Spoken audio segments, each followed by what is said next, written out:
Sei que não é todo mundo que acompanha One Piece, mas calma aí, que talvez mesmo assim tenha alguma coisa que você conhece nesse vídeo. Então, tem uma coisa que eu posso dizer: One Piece é grande. Desculpa te dar essa notícia assim de cara, mas é a verdade.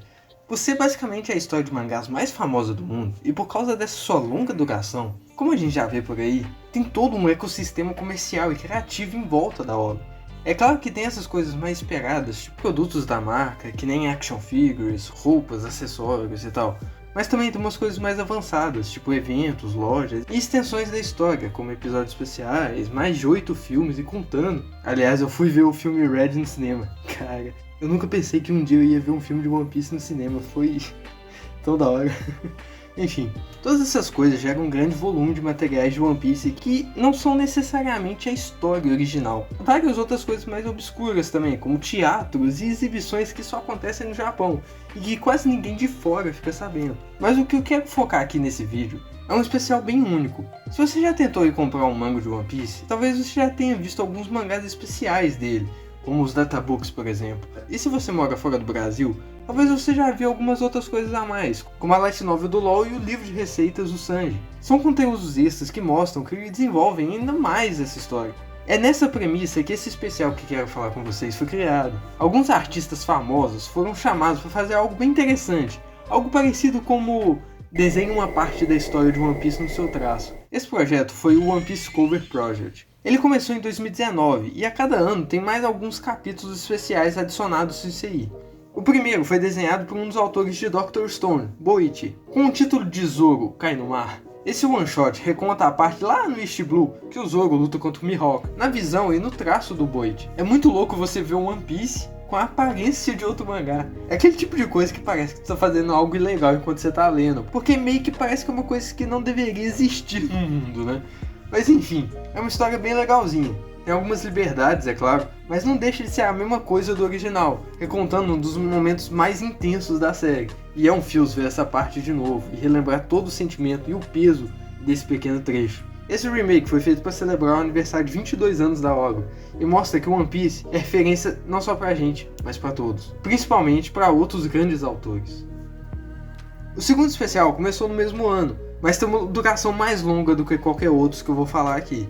Esse seria o One Piece Gakuen. Esse especial foi feito por Souhei Koji. Eu não consegui achar muita coisa dele, mas parece que ele já foi acreditado em várias coisas da Shonen Jump. Se vocês souberem mais alguma coisa sobre ele, fala aí nos comentários, mas enfim. Essa história, como já se deve esperar pelo título, pega o One Piece e transforma em uma escola. Sabe aqueles comerciais do Cup Noodles, que todo mundo ficou louco de tão legais que eles eram? É tipo aquilo, só que mais bestinha.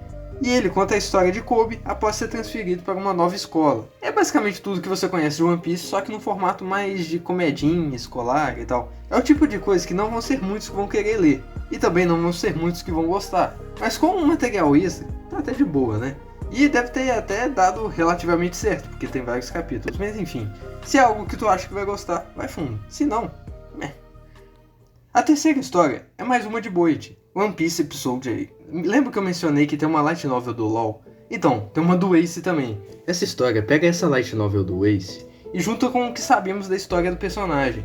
Então é desenhado aqui desde quando ele começou a Akuma no Mi, a seu encontro com o bando do Barba Branca, Jinbei, Yamato e um monte de outras coisas. Na outra história do Zoro, já tinha uns quadros bem bonitos, mas nessa história, tem cada desenho que dá pra tu colocar num pôster de tão bonito que são. É realmente foda demais, não tem como. Apesar de começar meio batata e puxando muito pro jeito que Dr. Stone é contado, à primeira vista, parece que os personagens principais são completamente 2D.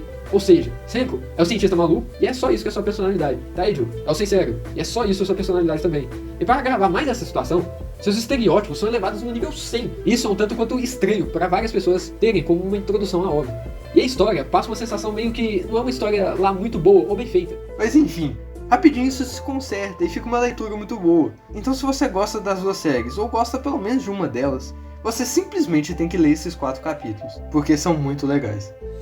Depois dessa história do Ace, veio a Vivi no Boken, a nova parte de Jojo. Não, pera. Então, essa história não foi feita pelo Araki, mas foi feita por Naoshi Komi, o autor de Nisekoi. Então, você já pensou como seria One Piece se seu estilo fosse um pouco mais normal? Mais parecido com o comum em animes e mangás normalmente? Esse one shot da Vivi mostra um pouco de como seria isso, e funciona até bem demais. O traço de Naoshi é muito bonito e carrega muito bem o impacto dessa parte da história. Assim como na primeira história de Boichi, uma das partes mais emocionantes do One Piece é feita aqui de uma forma linda. O traço, o design dos personagens, a emoção, tudo tá aqui. E é mais uma oportunidade de se emocionar com a famosa cena e ver mais uma vez a Vivi e o Bonchan. Essa história é uma também que você basicamente tem que ver. Que mesmo que se você for fã de One Piece ou de Nisekoi, é bem provável que você nem sabia que existe. E isso tinha que mudar, porque é muito legal. A próxima história é mais uma e a terceira de Boichi. Dessa vez ele voltou nesse ano de 2022 para refazer a grande luta de Nami vs Califa. A luta lá de Enies Lobby. Por que especificamente essa luta, eu não sei. Quer dizer, na verdade dá pra imaginar o motivo, né? E eu concordo, foi uma boa escolha. Mas é isso aí, a Nami precisa da chave da Califa e elas lutam. Infelizmente não tem o Frank no final falando um espetáculo, mas continua sendo um espetáculo mesmo assim. Tipo, as personagens femininas do Boichi são bem únicas, né? A gente até falou sobre isso nos vídeos de Dr. Stone. Alguns gostam, outros acham estranho. Mas é impossível falar que não tem qualidade. Assim como as duas histórias especiais anteriores, tudo é extremamente bem feito, apesar de não ser nem de perto uma intensidade de uma luta contra o Barba Branca. Mas mesmo assim continua bem legal e interessante de ler. Não é algo que você tem que ler, mas se tu decidiu ler as outras, vale a pena ver essa também, porque é só um capítulozinho, né? É rapidão. Antes de falar da próxima história, tem uma menção honrável, também oficial, que tem uma ideia parecida. One Piece Koizuru. É uma historinha bem besta de escola também, só que não é dos personagens de One Piece igual a do Kobe, e sim de uns outros personagens que tem a ver com a série e uns trocadilhos à toa ali. Mas enfim, essa história não faz parte do Cover Project, e por sinal é bem difícil de achar ela. Então se você se interessou, boa sorte em encontrar essa história traduzida. Bom, a última dessas histórias até então é Shokugeki no Sanji. O título já delata. Essa foi feita pelos autores de Shokugeki no Soma. São vários capítulos e acabou esse ano de 2022. Esse spin-off foca no Sanji desde sua infância e na sua época do Baratie ao presente. É uma interessante mudança de atmosfera na história, uma perspectiva diferente do mundo de One Piece. Não tem nada de lutas ou coisa assim. Se você conhece Shokugeki no Soma, você já deve saber o que esperar. Se não, basicamente acompanhamos a, entre aspas, luta de Sanji como um chefe e seu trabalho na cozinha, desde o restaurante ao convés do Mary e posteriormente do Sunny, em todas as aventuras do Chapéu de Palha. E se uma coisa que esses caras de Shokugeki no Soma sabem fazer é história de comida. Isso aqui é provavelmente mais Sentai do que a luta da Califa e da Nami do Boichi. Acho que fica 2 palitos de variety, mas enfim, é engraçadinho se você se interessa. Não diria que é a coisa mais impressionante do mundo, mas é bem legal e mostra um lado diferente da história que não temos muita oportunidade de ver. E com isso conseguimos também imaginar alguns momentos que não aparecem na história original, como por exemplo a vendinha de soba do Sanji em um ano. E como é de se esperar das outras histórias, a qualidade do desenho também é bem impressionante. Mas em tudo é isso. Até então são todas as histórias desse tipo. Eu pensei que seria interessante fazer esse vídeo pra vocês, porque eu achei que era uma situação bem diferente. Afinal, quando que você vai ter a oportunidade de ver outros atores fazendo algo de outra história? É claro que vira e volta rola aqueles crossover de desenhos que mostram um personagem de uma história nas mãos do artista de outra. Mas é sempre algo bem simples, que fica só em um desenho legal e tal. Mas esse projeto de One Piece são literalmente histórias completas que a gente consegue ver isso. E é uma grande celebração à comunidade, é muito legal. Como um grande fã de One Piece, isso é realmente muito da hora. E mesmo se você não for, é algo interessante, porque não é uma ocorrência normal.